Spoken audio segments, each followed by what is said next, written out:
What is going on, everybody? Welcome back to Phones and Drones. As expected, Apple just dropped iOS 18.5 for the public, and we've known this whole beta cycle, it is a very minor release. However, there are some changes that you will see coming to iOS right now when you update.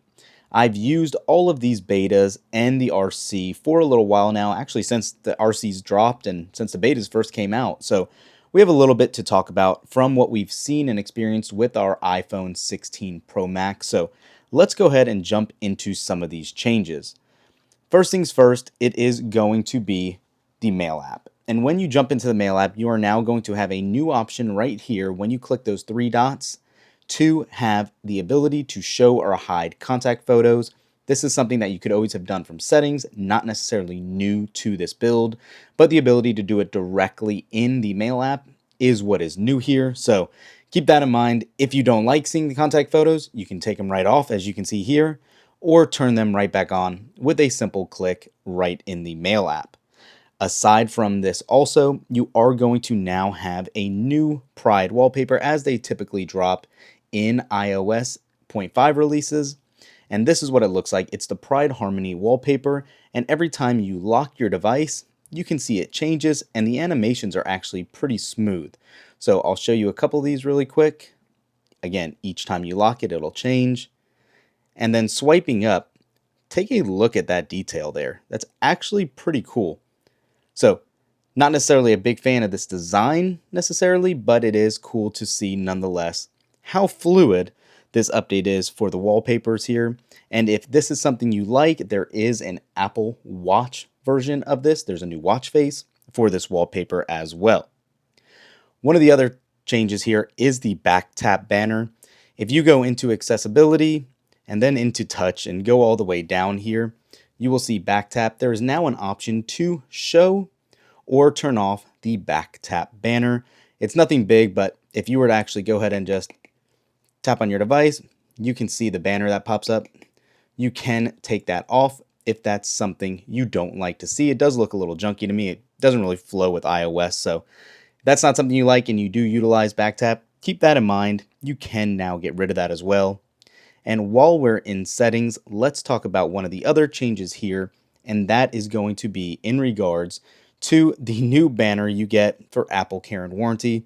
Again, very slight change here. It's a little more pronounced in what it looks like, but it is a change nonetheless. As you can see, there has been some hiccups with this when it loads. It was throughout the betas. It was fixed in the RC, but that was the longest it's actually taken for this to load for us. If you do utilize screen time, there's a change in here as well for that, where if your child tries to go in and make any changes to screen time, you as the parent will be notified of that as well. And then if you actually have an iPhone 13, any version of that series, you now get support for carrier-supported satellite connectivity. Apple's officially announced that, so that was very cool to see as well. If you have an Apple Vision Pro, you're aware that sometimes this would not load up beyond a black screen. Now I'm happy to say it is perfectly working and now will load with no issues. So that has been resolved. It was just a little bug. Apple has made it known that that is also fixed.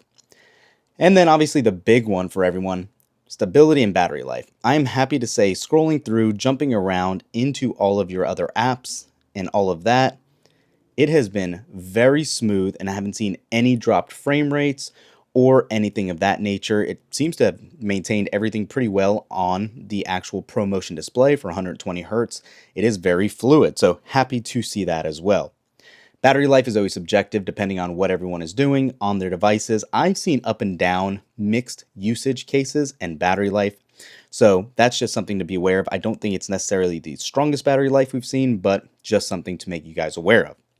And then as far as battery health, since we've been talking about this too, you guys can see we are now down to 98% battery health with 240 cycle counts, significantly better than what we've seen historically on prior iPhone models. So definitely good to see. Not ideal that we're still at 98%, that we lost a couple of percentage of capacity, but the battery health is still staying strong and even showing as normal still. So that's definitely good to see. And also what I want to talk about here is actual iPhone storage. So there has been a lot of stories going on recently with how much storage iOS takes. And yeah, this is kind of eye-opening here. It has come down a little bit. iOS itself is 12.4 gigs, but with Apple Intelligence and iOS, it is taking up 19 gigs almost of internal storage, just as iOS. So something to keep in mind and be aware of.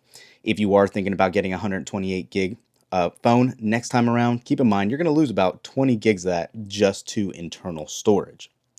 But aside from that, everything else has been working as anticipated. It's been very smooth, haven't had any issues, no random springboard reboots or anything like that.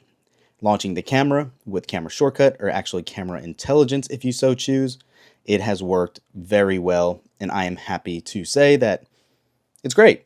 So you'll see all these updates right now when you go update your phone. Let me know what you guys think. We are anticipating iOS 18.6 to possibly drop on Tuesday or next week at the latest, because as we know, June 9th, as soon as that comes around, we will be on to iOS 19 and our first view at WWDC.